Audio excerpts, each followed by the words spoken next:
अच्छा, उनका मौक़िफ़ भी बड़ा दिलचस्प है और ये साहब वो कहते हैं कि सियासतदान का पता ही मुश्किल हालात में चलता है। भाई अगर मुश्किल हालात है तो उसको सॉल्व करना चाहिए, इलेक्शन से इसका हल थोड़ी है।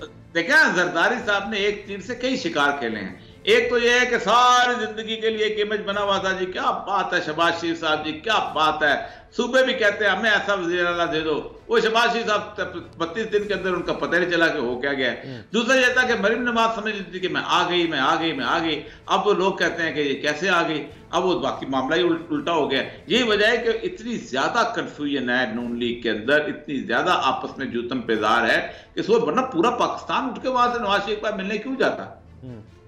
वो तो देखा ना, आप मेरे साथ स्काइप पे बात कर रहे हैं ना, कोई फर्क है क्या? नवाज शरीफ इनसे स्काइप पे बात नहीं कर सकता था क्या? इन सारे लोगों के जूम नहीं है इनके पास क्या? इनके पास व्हाट्सएप की जो कॉन्फ्रेंस फैसिलिटी नहीं है? ये क्यों गए हैं? बुनियादी तौर पर मसला यह है कि जब इख्तलाफ का लेवल इस सतह पे आ जाए तो फिर आपको कोई रास्ता उनको मिल नहीं रहा। ऊपर से कहते हैं जी हमारे साथ स्टेक होल्डर जो है साथ है। स्टेक होल्डर कौन है? स्टेक होल्डर को तो आप सारी जिंदगी गालियां देते रहे हो, स्टेक होल्डर के खिलाफ आप बकवास करते रहे हो जिंदगी जलसों के अंदर। तो स्टेक होल्डर कहते हैं कि बिस्मिल्लाह हम तो मुकम्मल तौर पर न्यूट्रल हैं। फिर आप और लेट्स सपोज अगर खान साहब अनाउंस कर देते हैं और अगर लेट्स सपोज अगर ये मामला होता है कि जनाब ये किसी तौर पर कोशिश करते हैं कि हम शहादत की तरफ चले जाएं, हम तसादुम की तरफ चले जाएं, उस वक्त अगर ऐसा लगता है कि खान साहब भी अनाउंस कर देते हैं तो मुश्किलात होंगी। देखें अगर तो तसादम की तरफ जाएंगे तो उसके बावजूद भी ये गंदे ही होंगे। उसकी वजह यह है कि पब्लिक एंगर बहुत सख्त है। देखा ना कल मुल्तान को देखने, कोई भी जलसा देखने में इमरान खान का पब्लिक एंगर नजर आता है। पब्लिक एंगर में अब तसादम आपके खिलाफ होगा। जुल्फकार अली भुट्टो तसादम में गया था, पब्लिक एंकर में गया था, मुद्दतों जो है उसको रिपेयर नहीं कर सका था। अच्छा सर, एक इत्तेहादी जमात के रहनुमा हमारे साथ मौजूद हैं, JUI के रहनुमा कामरान मुर्तजा साहब इस वक्त। कामरान साहब, क्या आप लोगों का इंसाइट डिसाइड हुआ है? आप लोगों ने इलेक्शंस में जाना है, आपने शहबाज शरीफ साहब को मशवरा देना है कि आप इलेक्शंस की तरफ जाएं या मुद्दत पूरी करें?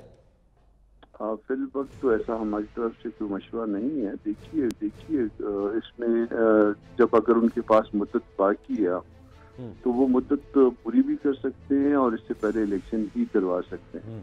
जो स्टांस इमरान खान साहब का जो 9 अप्रैल से पहले था, अगर वही स्टांस अगर किसी और ने आके इक़्तिदार में अपना बना लिया तो फिर तो इमरान खान साहब को उस पर एतराज़ नहीं होना चाहिए। अच्छा, लेकिन आप लोग सर महंगाई के मामले में, पेट्रोल की मसनूआत की में इजाफे के हवाले से, कीमतों के इजाफे के हवाले से आप साथ नहीं दे रहे, ये शिकवा कर रहे हैं शहबाज शरीफ साहब। किस तरह से हमने साथ देना है उनका कि अगर महंगाई करनी है तो सर आप बैठे प्रेस कॉन्फ्रेंस करें उनके साथ और कहें पेट्रोलियम मसनूआत की कीमतें बढ़ानी है। देखिए उसमें तो प्राइम मिनिस्टर ने डिसीजन लेने हैं ना, इसमें महंगाई करनी है या नहीं करनी, वो तो फिर जो महकमे उनके पास है उसके हवाले से। और आप मुकम्मल उनको सपोर्ट देंगे इस मामले में? कैबिनेट जो भी होगा, जो जब तक हम उनके साथ हैं हम उनके साथ हैं। अगर जिस वक्त हम सपोर्ट नहीं कर सकेंगे तो हम नहीं, कि हम कह देंगे कि हम सपोर्ट नहीं करते। मगर महंगाई करना या न करना जो ना वो तो हमारे इख्तियार में नहीं है। सर ये तो बड़ा सेफ खेल लिया ना आप लोगों ने। अब आप इत्तेहादी हैं लेकिन आपको भी तो थोड़ी जिम्मेदारी लेनी चाहिए ना इसकी। हम अपने महकमों के जिम्मेदार हैं ना, हम दूसरे महकमों के जिम्मेदार तो नहीं। अच्छा, मौलाना फजल रहमान साहब ने भी कहा था कि इलेक्शंस की तरफ चले जाएं, तो क्या उनकी तरफ से प्रेशर है शहबाज शरीफ पे इलेक्शंस के लिए? नहीं, मौलाना साहब ने कोई ऐसा प्रेशर नहीं डाला शहबाज शरीफ साहब पे। शहबाज शरीफ जो है ना वो अपना उसमें इस वक्त देखिए ना, कैबिनेट बैठ के डिसाइड करे और इत्तेहादी रहनुमा बैठ के डिसाइड करें जो भी उन्होंने डिसाइड करना है। जब तक कि मतलब कि मेरे लेवल की बातें नहीं है, ये मुझसे बड़े लेवल की। अच्छा, आपसे बड़े लेवल की बात। सर हुकूमत की बेहतरी के लिए, मईशत की बेहतरी के लिए कोई इक़दाम हो रहे हैं सर? अभी आपको लग रहा है 200 से ऊपर डॉलर चला गया? जी, पूरी कोशिश हो रही है, मगर पूरी कोशिश के साथ दूसरी तरफ से पूरी कोशिश ये हो रही है कि उनको चलने ना दिया जाए, भले वो पाकिस्तान की कास्ट पे हो।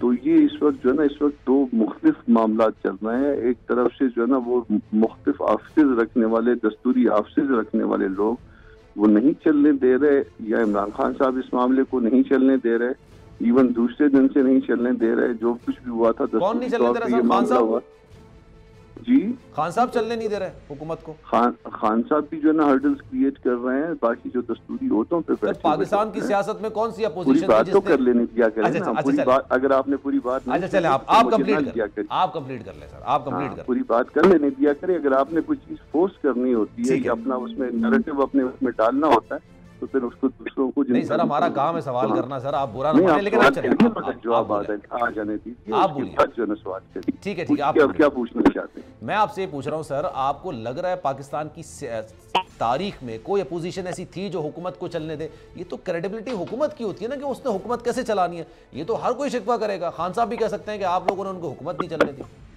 मैंने दो बातें की है ना, मैंने एक बात खान साहब की भी की है, मगर उसके साथ जो लोग मजदूरी हो रही है वो भी जो है ना वो हर्डल्स क्रिएट कर रहा है। वो भी हर्डल हर्डल्स क्रिएट होंगे, ये हर मामले को जो है ना 25 दिन तक लेके जाया जाएगा, 15 और 10 प्लस और कर लें तो ये फिर मामला तो खाम खा जो है ना कोई प्रॉब्लम क्रिएट होंगे ना, तो इस वजह से प्रॉब्लम। और अगर महंगाई पर काबू नहीं पाया जाता, मईशत की बेहतरी नहीं होती, तो आपको लगता है कि इलेक्शन पे चले जाएं? महंगाई सबसे बड़ा इशू है इस अवाम का, महंगाई पर काबू पाना बहुत जरूरी है और उस पर अपनी पूरी कोशिश कर रही है। ठीक है, अगर नहीं हो पाता ये अगले एक हफ्ते महीने में भी, तब फिर आप समझते हैं कि इलेक्शन अनाउंस करने चाहिए? ये मुमकिन हो भी सकता है, मुमकिन नहीं भी हो सकता। इस वक्त महंगाई पे शायद ये कैबिनेट क्या और कैबिनेट भी काबू ना पा सकेगी, मगर इस पे कोशिश की जा रही है। ठीक है, कोशिश की जा रही है। Thank you so much for your time. Kamran साहब हमारे साथ मौजूद है। सर आपने गुफ्तगू सुनी, और ये साहब, अच्छा, और ये साहब इस वक्त हमारे साथ मौजूद है, लेकिन इस वक्त हुकूमत की जो कोशिश है वो किसी तरीके से ये है कि जनाब हम मामलात को ऐसी नहज पर लेके जाएं कि शायद वो तसादुम हो जाए और एक हमारे पास एक वे आउट निकल जाए कि हम किसी तरीके से यहाँ से निकल जाएं। लेकिन और ये साहब भी बताइएगा, आपने कामरान साहब की गुफ्तगू अगर नहीं सुनी तो मैं आपको बता देता हूँ। वो ये कह रहे हैं कि जनाब हमारा फोकस है महंगाई पर काबू पाना, नहीं होता है तो हम इलेक्शन अनाउंस भी कर देंगे, नहीं भी करेंगे, लेकिन हम महंगाई का बोझ हम क्यों उठाएं? हमें तो जो महक में मिले हैं हम उसके जवाब दें, महंगाई के थोड़ी जवाब दें। मैंने वही कहा ना कि उनको फंसा के वो शबाशी साहब भी सोचते होंगे मुझे धक्का किसने दिया है, असल मसला यही है। तो वो धक्का देने वाले खड़े हो, कहते हैं हम तो खड़े हैं भाई, हमने तंगा दिया, हम तो खुद तैर के निकलो, तैरना तुम्हारा काम है, हमने थोड़ा अंदर आए उसके अंदर। इसलिए बहुत ही अजीबोगरीब, मैं बहुत इस सिचुएशन को बहुत एंजॉय कर रहा हूँ। देखिए पाकिस्तान कहीं नहीं जाता ना, यहाँ की इकोनॉमिक सूरत से ये जो शोर मचा रहे हैं ये हर साल होता है, हर दफा होता है, इसी तरह की सिचुएशन होती है, इस तरह कर्जे होते हैं, इस तरह IMF होता है, इस तरह बेल पैकेज बनते हैं, इस तरह सारा कुछ किया जाता है, ये शोर शार है। कौन सा बंदा है जिसने ये कहा है कि पाकिस्तान जो है मुझे सही हालत में मिला? जब अयूब खान आया था उसने कहा था मुल्क तबाह कर दिया गया, माशी तौर पर तबाह कर दिया, दिवालिया निकल रहा था, मैं ठीक कर दूंगा। अयूब खान चला गया, याया खान आया, लॉ ऑर्डर थी, ये थी, वो थी, फलां खत्म कर दिया गया। भुट्टो ने कहा 22 खानदानों में दौलत हो गई, गरीब हो गया, ये तबाह कर दिया, मैं ठीक कर दूंगा।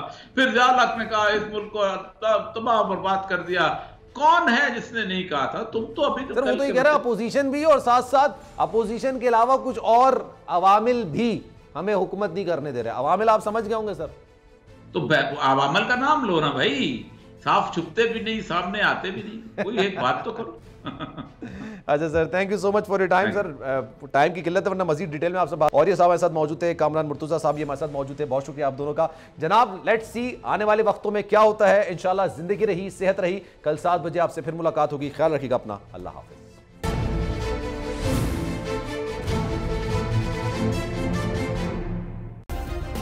सब्सक्राइब करें और बेल दबाएं ताकि कोई खबर रह न जाए।